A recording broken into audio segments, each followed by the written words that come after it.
usines qui ont vécu 1000 ans d'érosion, de lavage par les pluies. En fait, les dimensions qui sont importantes, en fait, parce que pour la modélisation, ce sont les dimensions qui comptent, les dimensions sont légèrement altérées.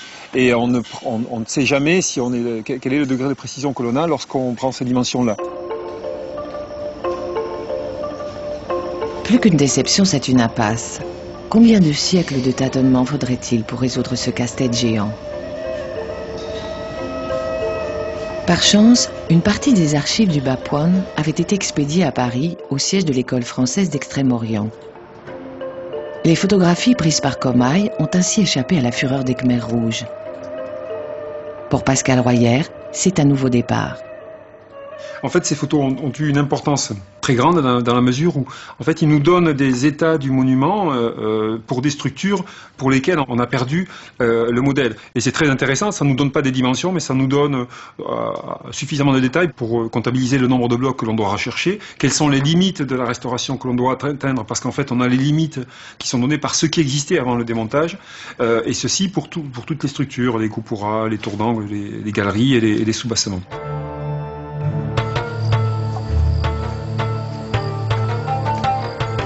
Dès la fin de l'année 1995, la phase d'identification des pierres est lancée. Un véritable travail de fourmi. Chacun des blocs est nettoyé, mesuré, dessiné, répertorié.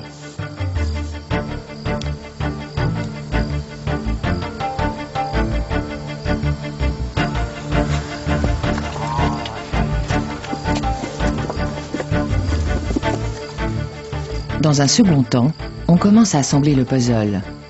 C'est un jeu complexe et fastidieux. Avant de remonter la façade entière sur le temple, il faut opérer sur de petites surfaces. Les pièces de ce puzzle sont usées, le montage imprécis, et il n'est pas rare de tout devoir recommencer à zéro. Alors, on avance pas à pas.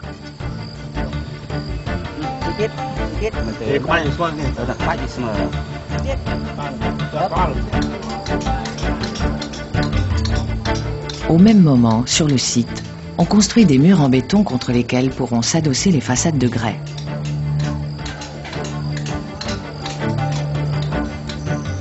En 2002, après 7 longues années d'investigation, l'inventaire complet des 300 000 pierres déposées dans la forêt est enfin achevé.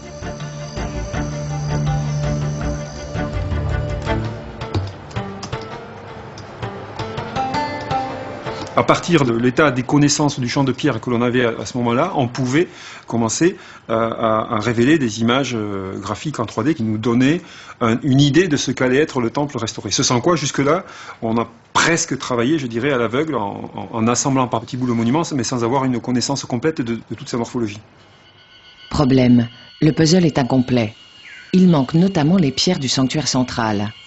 Tous les regards se tournent vers l'étrange Bouddha couché découvert par Comaille, et qui semble nettement postérieur au reste du temple.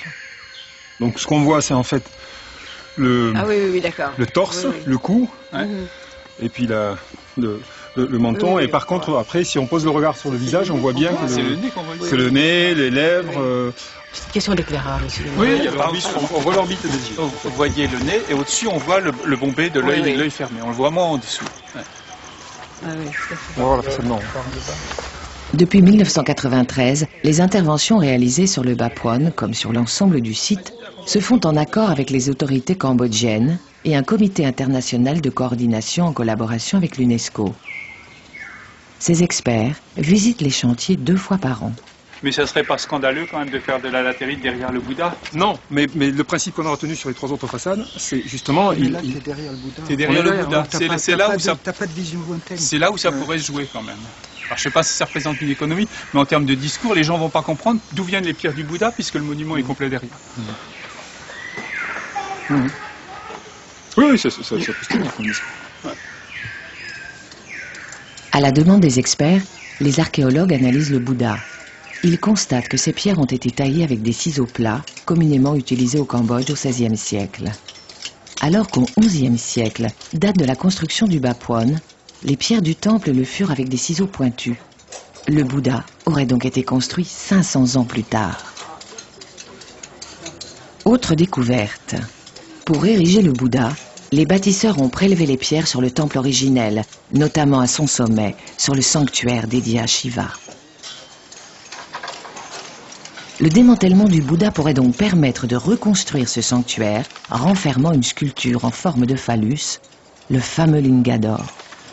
C'était la divinité principale du temple, qui se trouvait donc dans la tour, qui est aujourd'hui complètement démontée. On a quelques traces au sol de l'emplacement de la tour, mais aujourd'hui on n'a plus aucun bloc en élévation, donc on pense qu'elle a été volontairement démantelée au XVIe siècle, quand ils ont changé la destination du temple, qui était donc un temple shivaïte au XIe siècle, pour le transformer en temple bouddhiste par la construction du grand Bouddha couché.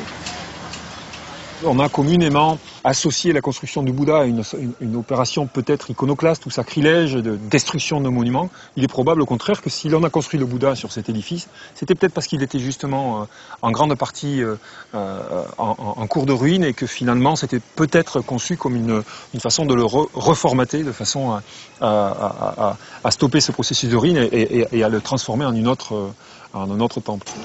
Malheureusement, pour ériger le Bouddha, les pierres prélevées sur le reste du Bapwon ont été retaillées. Il est donc impossible de remonter le sanctuaire de Shiva. Les experts décident alors de restaurer le Bouddha couché, qui se trouve être l'un des plus grands au monde. Mais que faire pour remplacer les pierres manquantes sur les autres parties du monument ? Il est bien évident que les murs en béton armé que nous plaçons ne peuvent pas être laissés, en l'état, c'est-à-dire qu'il ne s'agit pas de les laisser apparents, et deux, ils ne se suffisent pas à eux-mêmes d'un point de vue structurel pour assurer la stabilité de l'édifice. Donc dans certains cas, on est contraint en fait de rajouter du grès sur les parties manquantes, ne serait-ce que pour faire poids, ne serait-ce que pour faire masse et résister et répondre à la question première qui a présidé à la restauration de ce temple, c'était ces problèmes de stabilité. Il faut donc trouver un grès similaire à celui utilisé au XIe siècle, afin qu'avec le temps il prenne la patine des blocs d'origine. La recherche sera couronnée de succès.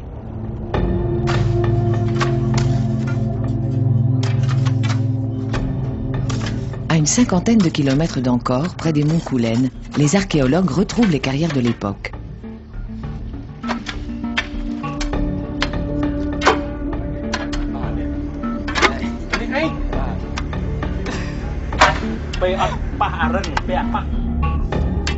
La méthode d'extraction des blocs est la même qu'au XIe siècle, mais jadis, de la carrière au chantier, on peut imaginer que les pierres étaient transportées sur des radeaux et traînées par des éléphants.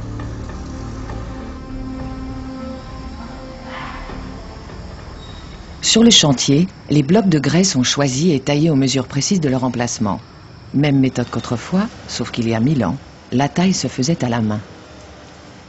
Il y a un sens de formation de pierre, on appelait ça le lit. Dans l'ancien temps, les anciens Khmers qui ont construit les temples ne faisaient pas attention au sens de la pierre. C'est pour ça, lorsqu'on voit l'usure des anciennes pierres, on voit des pierres qui sont complètement délitées dans le sens de la hauteur, parce qu'il y a d'infiltration d'eau, d'acidité des pluies, qui use la pierre beaucoup plus que lorsqu'elle est en bonne position. À l'époque, il n'y avait pas de Manitou, il y avait des éléphants. Des éléphants avec des poulies qui faisaient office de moteur, qui tiraient des cordes faites avec du chanvre. Là, et tous les trous qu'on voit dans les pierres anciennes, c'était des trous de fixation pour la manutention des blocs. Au XIe siècle, ils étaient des milliers à s'activer sur le chantier, chacun avec sa spécialité. Tailleurs de pierre, charpentiers, maçons, sculpteurs. Malgré un rythme effréné, on peut estimer qu'il a fallu une quinzaine d'années pour ériger le Bapwon.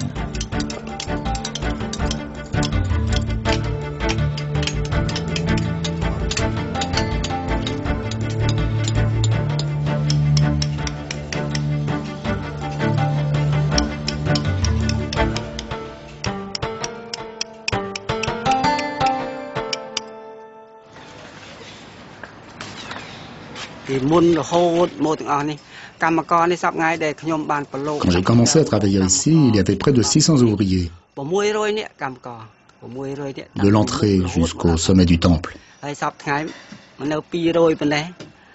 Aujourd'hui, nous ne sommes plus que 200. Mais en regardant de plus près ces 15 dernières années, ces 200 travaillent plus vite que les 600 du début.